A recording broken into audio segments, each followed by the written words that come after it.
కేంద్ర మంత్రివర్యులు సికింద్రాబాద్ పార్లమెంట్ సభ్యులు కిషన్ రెడ్డి గారు మాట్లాడుతూ రేపు జరగబోయే జిహెచ్ఎంసి లోకల్ అథారిటీస్ ఎమ్మెల్సీ విషయాలని ప్రస్తావిస్తూ కొన్ని మాటల్ని వారు మాట్లాడడం జరిగింది. బీజేపీ పార్టీ రాష్ట్ర అధ్యక్షుడుగున్న కిషన్ రెడ్డి గారికి ఈ ప్రెస్ మీట్ ద్వారా సూటిగా కొన్ని ప్రశ్నలు అడగదలుచుకున్నా. ఏదైతే జరగబోయే ఎలక్షన్స్ అనేటి సాధారణమైన ప్రజలు ఓట్లేసే ఎన్నికలు కావివి. ప్రజాప్రతినిధులు ఆ పార్టీల గుర్తుపైన అంటే సభ్యత్వం తీసుకొని ఒక పార్టీ విధి విధానాలు నచ్చి కట్టుబడి ప్రజలు ఆ విధి విధానాలను చూసి ఒక వ్యక్తిని ఎన్నుకున్న వ్యక్తులకు సంబంధించిన ఓట్లతోటి ఎన్నుకోబడే ఎన్నిక ఇది. అంటే ఇక్కడ సామాన్యమైన ఓటర్లు లేదా విధి విధానాల ప్రకారంగా ఇంకొక పార్టీకి వెళ్ళి ఓటు వేసే పరిస్థితి ఉండదు. కాంగ్రెస్ పార్టీలో గెలిచిన సభ్యుల్ని Congress party manifesto, Congress party విధి విధానాలు, ఎలక్షన్ సమయంలో పార్టీ గుర్తుపైన గెలిచిన వ్యక్తులు కాంగ్రెస్ పార్టీ ఓటర్లు ఉంటారు, అంటే ప్రజాప్రతినిధులు. అదేవిధంగా బీజేపీ పార్టీ కానీ, బీఆర్ఎస్ పార్టీ కానీ, ఎంఐఎం పార్టీ కూడా వారి యొక్క సభ్యులు ఉంటారు. గతంలో ఎక్కడ కూడా ఏ రోజు కూడా ఈ స్థానానికి బీజేపీ పార్టీ పోటీ పడలేదు. కానీ ఈరోజు ఉద్దేశపూర్వకంగా ఏదైతే సంఖ్యాబలం లేకపోయినా మొత్తం 110 ఓట్లకి సంబంధించి మజ్లిస్ పార్టీకి 49, బీజేపీ రిస్తదార్ సమితి అంటే బీఆర్ఎస్ పార్టీకి 25, భారతీయ జనతా పార్టీకి 22 ఓట్లు, కాంగ్రెస్ పార్టీకి 14 ఓట్లు. ఇది సంఖ్యాబలం. సరే, బీజేపీ బీఆర్ఎస్ పార్టీ ఒకటైనా కూడా 47 వాళ్ళకి, ఎంఐఎం పార్టీకి 49, కాంగ్రెస్ పార్టీకి 14. ఇది ఉన్న నెంబర్స్ లెక్క. ఈ సంబంధించిన ఉన్న నెంబర్స్ లో కూడా ఈ ప్రతి ఒక్కరు కూడా ఆయా పార్టీ సభ్యత్వాలు తీసుకొని ఆ పార్టీ విధి విధానాలతోటి ఆ పార్టీలో అఫీషియల్ గా ఎన్రోల్ అయిన మెంబర్స్. వీళ్ళు సామాన్యమైన ప్రజలు కాదు. నిజంగానే భారతీయ జనతా పార్టీలో కిషన్ రెడ్డి గారు సహకరించడానికి, ఆ ఎంఐఎం పార్టీకి సహకరించడానికి కాంగ్రెస్ పార్టీ అభ్యర్థిని పెట్టలేదు అని మాట్లాడుతారు. కిషన్ రెడ్డి గారు మీరు రాష్ట్ర అధ్యక్షుడు ఉన్నప్పుడు తెలంగాణ రాష్ట్రంలో కాంగ్రెస్ పార్టీ అధికారంలోకి వచ్చినాక మహబూబ్ నగర్ ఎలక్షన్స్ కి సంబంధించి ఇదే లోకల్ అథారిటీస్ కి సంబంధించి మహబూబ్ నగర్ లో కూడా ఎమ్మెల్సీ ఎలక్షన్ వచ్చింది.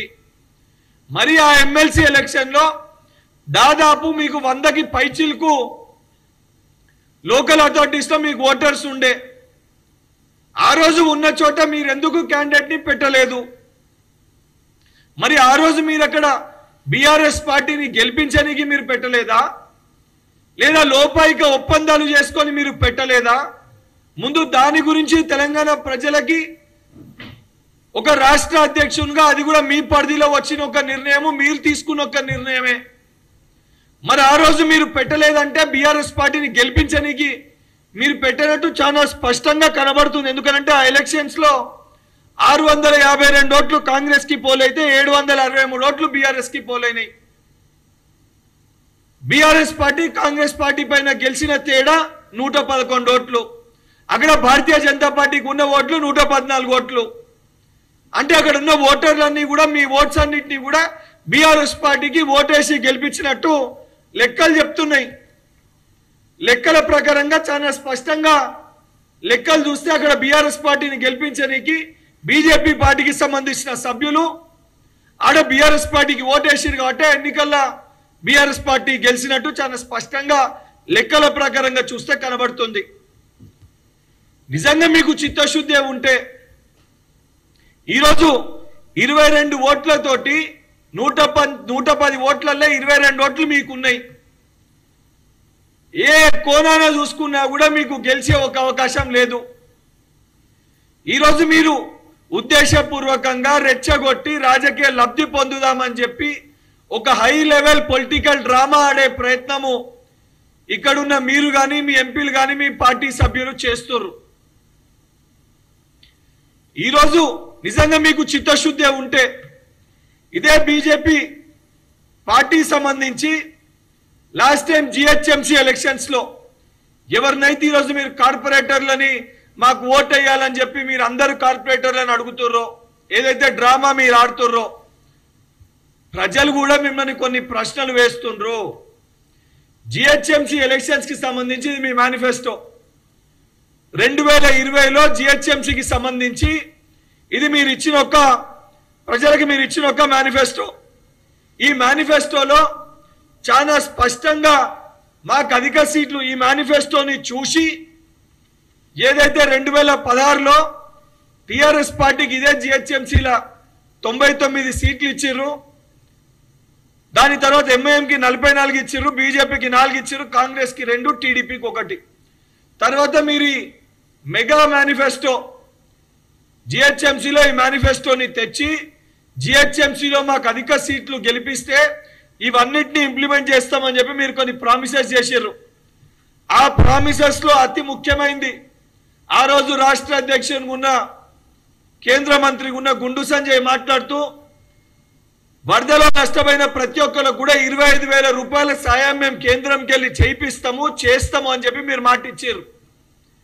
ఇదే మేనిఫెస్టోలో ఇంకొక 10 అంశాలను మీరు పొందుపరిచారు.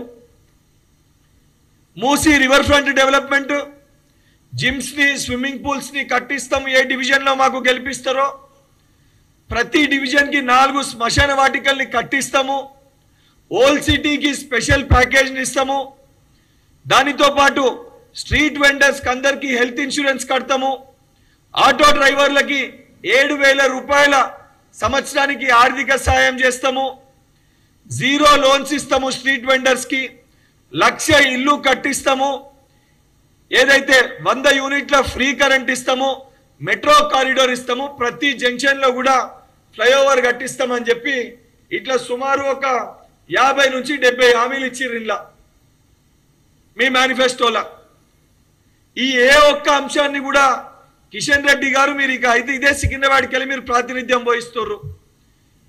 గతంలో కూడా మీరు టూరిజం శాఖ మంత్రిగా ఉండే ఈ రోజు కూడా మీరు కేంద్ర మంత్రిగా ప్రాతినిధ్యం వహిస్తున్నారు.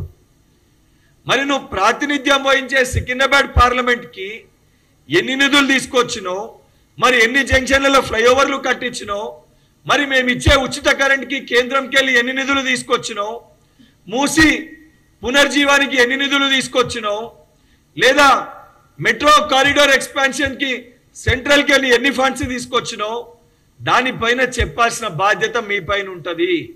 ఆ అంశాల్ని ప్రస్తావించకుండా గతంలో జైపాల్ రెడ్డి గారు సెంట్రల్ మినిస్టర్ గా ఉన్నప్పుడు కేంద్రానికి వెళ్ళి ఇదో మెట్రోకి సంబంధించి ఆ రోజు ఫండ్స్ తీసుకురావడం జరిగింది. మరి నువ్వు సెంట్రల్ మినిస్టర్ గా ఉన్నప్పుడు హైదరాబాద్ లో మీరు ఇచ్చిన మాటలు నమ్మి 2016లో ఏదైతే మీకు 4 సీట్లు ఇస్తే మీ మేనిఫెస్టోని చూసి ఇక్కడ ప్రజలు మీకు 48 సీట్లు గెలిపించారు. మరి 48 స్థానాల్లో మీకు గెలిపించినప్పుడు ఎన్ని నిధులు ఈ డివిజన్ కి తీసుకొని వచ్చినావు, ఎన్ని డెవలప్మెంటల్ యాక్టివిటీస్ ఈ డివిజన్ లో చేసినావు, దానిపైన ప్రస్తావించకుండా ఈరోజు ఓట్ల బలం లేకపోయినా ఏదో ఒక రాజకీయ కుట్ర పన్నాలని చెప్పని ఒక హై లెవెల్ పొలిటికల్ డ్రామా ఆడి ఒక రాజకీయ కుట్రలో భాగంగా మీకు సంఖ్యాబలం లేకపోయినా ఉద్దేశపూర్వకంగా ఈ ఎలక్షన్స్ లో మీరు క్యాండిడేట్ ని పెట్టి కాంగ్రెస్ పార్టీ ఎంఐఎం పార్టీ తోటి పొత్తు ఉంది మీకు అని చెప్పి మమ్మల్ని మాట్లాడుతున్నారు. అంటే ఏ వ్యక్తి అన్న ఎవరితోటైనా మాట్లాడి దగ్గరకుంటే పొత్తు ఉన్నట్టు భావిస్తే మరి ఈ ఫోటోకి ఏం సమాధానం చెప్తారు కిషన్ రెడ్డి గారు? గతంలో కాంగ్రెస్ ప్రభుత్వము అక్బరుద్దీన్ గారిని జైల్లో పెట్టించినప్పుడు ఇదే మీ పార్టీ పార్లమెంట్ సభ్యుడు, గతంలో శాసనసభ్యుడు, మీ పార్టీ సభ్యత్వం ఉన్న మీ కార్యకర్త అడ్వకేట్లుగా వకాలత్ ఉంచుకొని వాళ్ళని బయటికి తీసుకొని వచ్చిండు. మరి దీనికి ఏం సమాధానం చెప్తారు? ఈరోజు ఉద్దేశపూర్వకంగా రెచ్చగొట్టి కేవలం ఒకరితోటి మాట్లాడి ఒకరికి దగ్గరకుంటే ఇద్దరిని ములాఖత్ చేసి ఈ పొలిటికల్ డ్రామాలు అప్పుడు బంద్ చేసేయండి. నిజంగా మీకు చిత్తశుద్ధి ఉంటే బీజేపీ పార్టీ ఏదైతే సంబంధించి కార్పొరేటర్లకు కూడా ఈరోజు 42% రిజర్వేషన్ ఇంప్లిమెంట్ చేయాలి, ఈడ లెక్కల్ని చేసి ఇంప్లిమెంట్ చేయాలని చెప్పి కేంద్రం పైన ఒత్తిడి తీసుకొచ్చే ప్రయత్నం చేస్తే మీ పార్టీ నాయకులు కనీసము దానిపైన స్పందిస్తలేరు. అంటే మీరు చెప్పే లెక్కకి ఎవరైతే బీసీలు ఉన్నారో రేపొద్దున బీసీ ఎస్సీ ఎస్టీ ఓట్లు అడగాలనంటే భారతీయ జనతా పార్టీలు ఉండకూడదు. ఎందుకనంటే దీనిపైన మీ కేంద్ర మంత్రులు కానీ మీ కార్పొరేటర్లు కానీ ఈ విషయాన్ని కానీ లేదా వర్గీకరణ కానీ ఈ వేటిపైన కూడా కేంద్రంలో మీ స్టాండ్ ఇప్పటివరకు మీరు స్పష్టత ఇవ్వలేదు. ఉద్దేశపూర్వకంగా శాంతియుతంగా ఉన్న హైదరాబాద్ వాతావరణాన్ని రెచ్చగొట్టి మతపరంగా విద్వేషాల్ని రెచ్చగొట్టి రాజకీయ లబ్ధి పొందే ప్రయత్నము భారతీయ జనతా పార్టీ చేస్తుంది.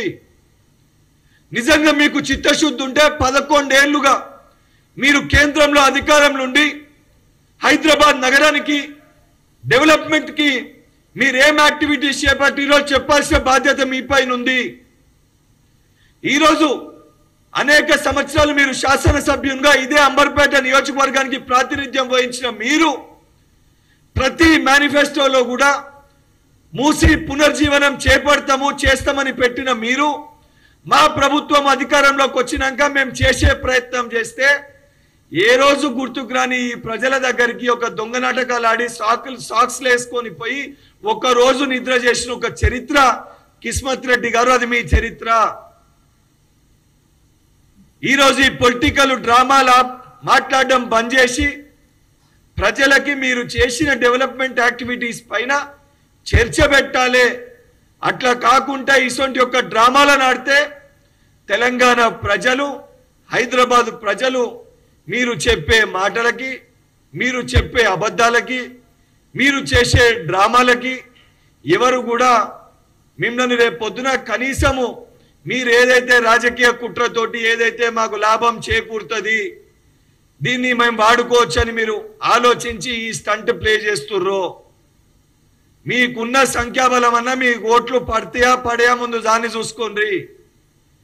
మీ సొంత పార్టీలో ఉన్న ఏకైక ఎమ్మెల్యే మీరు కండక్ట్ చేసిన ఒక మీటింగ్ కూడా వచ్చే పరిస్థితి లేదు. మీ పరిస్థితి మీకు చక్కగా లేదు. ఇటువంటి ఒక డ్రామాలు ఆపి హైదరాబాద్ ప్రజల్ని మోసం చేస్తే రేపు పొద్దున రాబోయే జిహెచ్ఎంసీ ఎలక్షన్స్ లో ప్రజలు మీకు తగిన గుణపాఠం చెప్తారని చెప్పి కిషన్ రెడ్డి గారికి హెచ్చరిస్తూ, నిజంగా మీకు చిత్తశుద్ధి ఉంటే ఈ జిహెచ్ఎంసీ మేనిఫెస్టో ఈ డెవలప్మెంట్ పైన చర్చ పెట్టాలని చెప్పి కోరుతున్నాను.